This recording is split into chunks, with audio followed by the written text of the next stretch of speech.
क्या आपने कभी ऐसा इंसान देखा जो अपने जीवन में हर तरह अन्याय सहता रहा, लेकिन फिर भी दान और धर्म के मार्ग से कभी पीछे नहीं हटा? महाभारत के सबसे रहस्यमयी और महान पात्रों में से एक थे कर्ण, जिन्हें दानवीर कर्ण कहा जाता। वह एक योद्धा और एक राजा और सबसे बढ़कर एक ऐसे व्यक्ति थे जो अपना सब कुछ दूसरों को देने के लिए हमेशा तैयार रहते थे।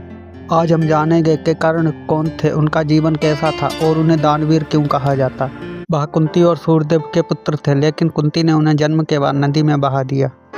उनका पालन पोषण एक सारथी अधिरथ और उनकी पत्नी राधा ने किया। इस वजह से उन्हें हमेशा समाज में सूत पुत्र कहा गया और उच्च कुल के लोग उनका अपमान करते रहे। कर्ण बचपन से ही महान योद्धा बनना चाहते थे। उन्होंने द्रोणाचार्य से शिक्षा लेनी चाहिए, लेकिन उन्हें यह कहकर ठुकरा दिया गया कि वे क्षत्रिय नहीं हैं। तब कर्ण ने भगवान परशुराम से शिक्षा प्राप्त की, लेकिन जब परशुराम को पता चला कि कर्ण ब्राह्मण नहीं है तो उन्होंने श्राप दिया कि जरूरत पड़ने पर वह अपना सीखा हुआ ज्ञान भूल जाएंगे। कर्ण को हमेशा समाज से तिरस्कार मिला, लेकिन जब दुर्योधन ने उसकी बहादुरी को पहचाना तो उन्होंने कर्ण को अंग देश का राजा बना दिया। कर्ण ने इसे अपना सबसे बड़ा सम्मान समझा और जीवन भर दुर्योधन के प्रति वफादार रहे। महाभारत में कई लोग दुर्योधन को गलत समझते हैं, लेकिन कर्ण के लिए वह पहला इंसान था जिसने उसे अपनाया था। इसी कारण कर्ण ने हमेशा दुर्योधन का साथ दिया, भले ही वह सही हो या गलत। कर्ण को दानवीर कहा जाता है क्योंकि वह कभी भी किसी को खाली हाथ नहीं लौटाते थे। उनकी दानशीलता की कई कहानियां प्रसिद्ध हैं। कर्ण जन्म से ही एक दिव्य कवच और कुंडल धारण किए हुए थे जो उन्हें अजय बनाता था। युद्ध से पहले इंद्रदेव ने ब्राह्मण का रूप धारण कर कर्ण से उनका कवच और कुंडल मांग लिया। कर्ण ने बिना सोचे समझे वह दान कर दिया, यह जानते हुए कि इससे उसकी मृत्यु निश्चित हो जाएगी। महाभारत युद्ध से पहले श्री कृष्ण ने कर्ण को बताया कि वह कुंती के पुत्र हैं और पांडवों के बड़े भाई।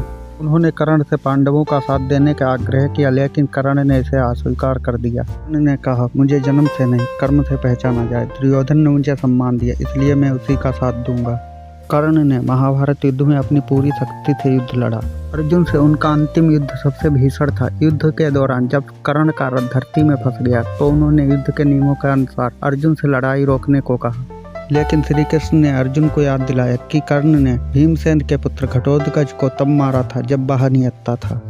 इसके बाद अर्जुन ने अवसर का लाभ उठाया, कर्ण पर तीर चला दिया और कर्ण वीरगति को प्राप्त हुए। कर्ण की मृत्यु के बाद कुंती ने सभी को बताया कि वह उनका पुत्र था जिससे पांडव दुखी हुए।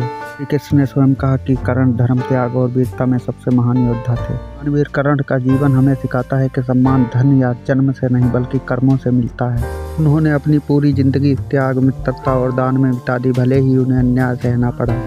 आज भी कर्ण की कहानी हमें सिखाती है कि सच्चा योद्धा वही है जो अपने वचनों और मूल्यों के लिए सब कुछ न्यौछावर कर दे। कर्ण सिर्फ एक योद्धा नहीं बल्कि एक युग थे। अगर वीडियो पसंद आया हो तो लाइक करें, शेयर करें और चैनल को सब्सक्राइब करना ना भूलें।